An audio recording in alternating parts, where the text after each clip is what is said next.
Today, we're going to talk about one mistake that many people make. Check this out. After achieving success.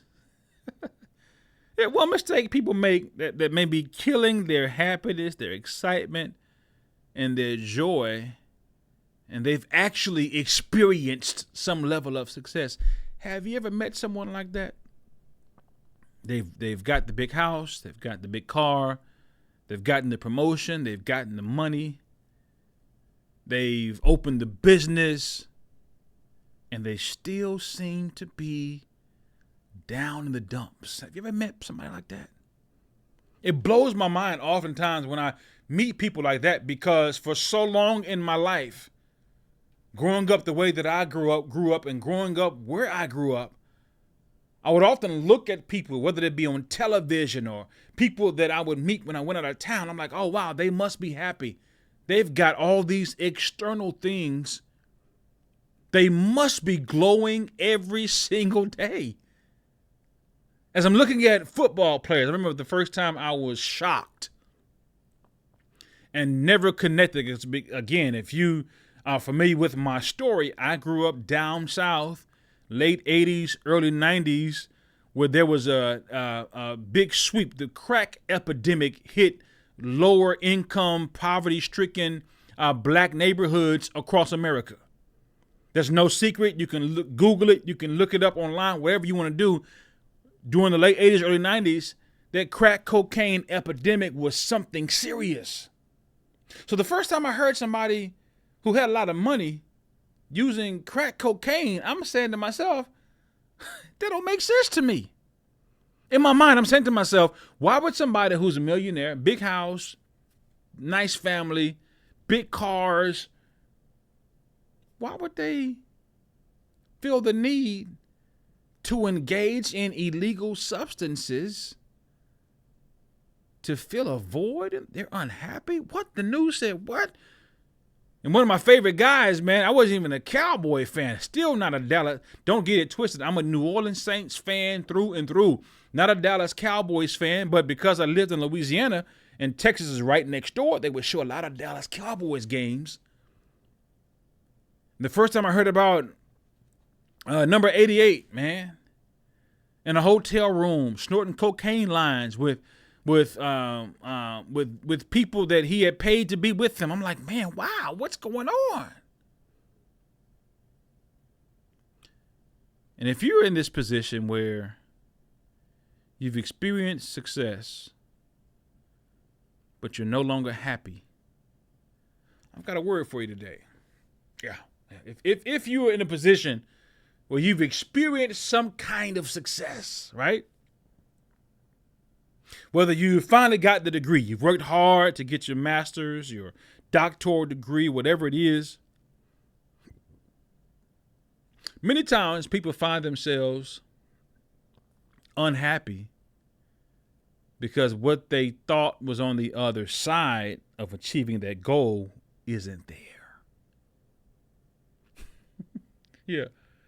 Many people that I've met who are unhappy or don't have the glow that they once had while they were struggling, scrapping and scraping to reach the goal. The reason why some of them have lost that drive, that joy, is because once they finally reach that mountaintop, it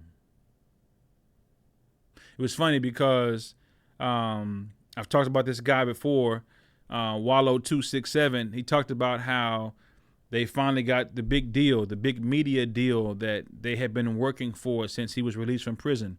If you don't know anything about his story, man, awesome story of resilience, overcoming adversity.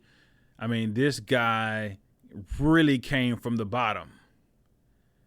And he said, man, once I got released from prison, I made it up in my mind that I was not going to stop until I reached this goal. And once he got this huge check cut, the biggest check he'd ever seen in his life. I mean, a check that was so big that generations will eat off that check. He said, man, it didn't feel the way I thought it was going to feel.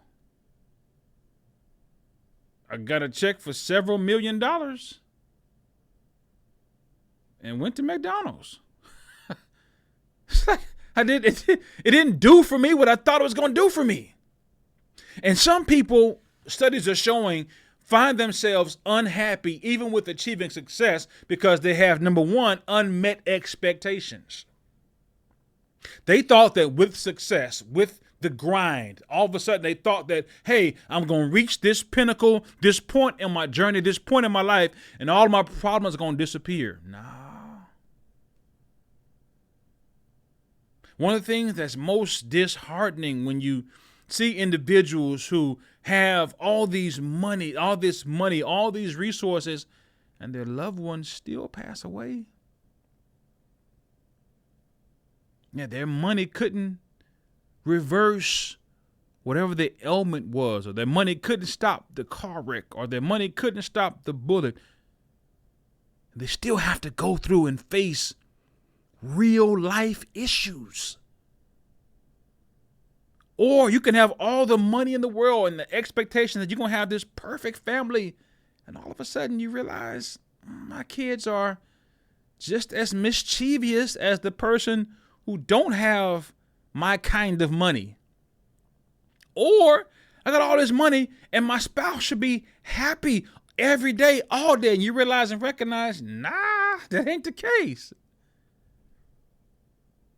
So sometimes people are unhappy even after achieving success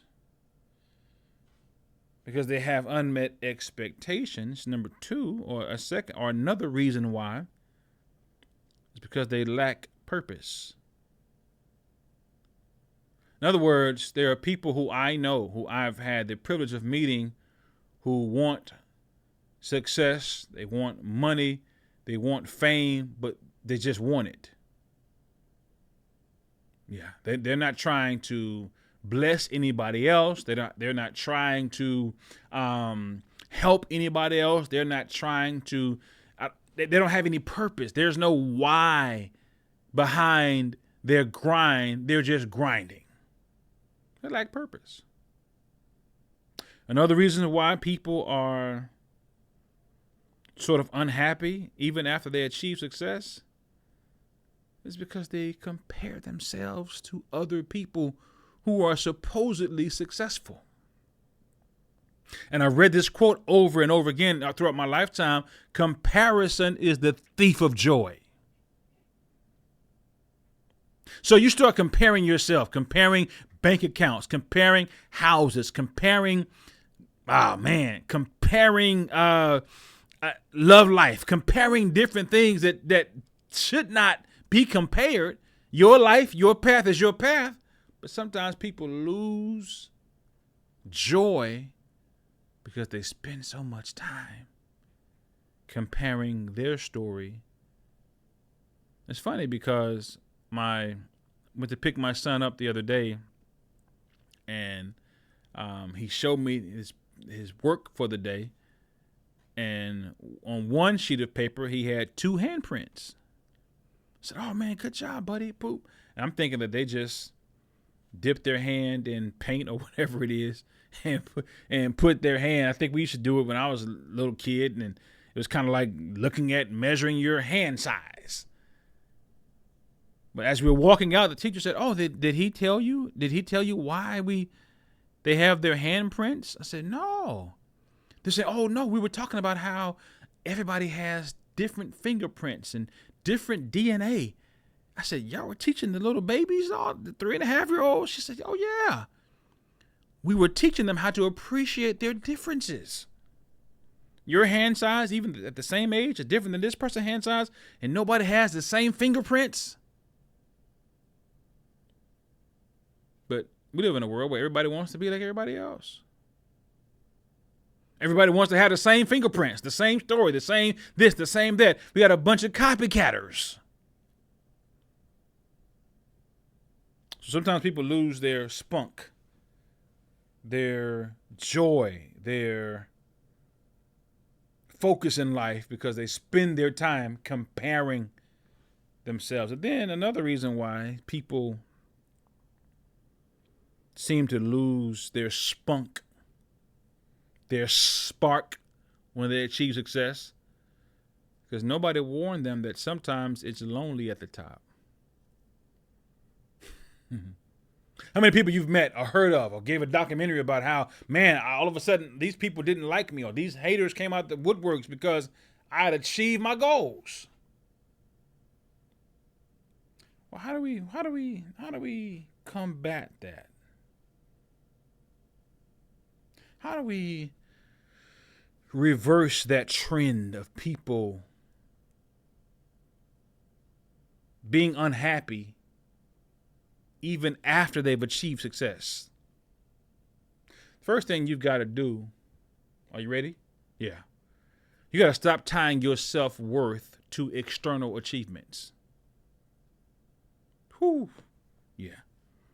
I'm going to pause right there.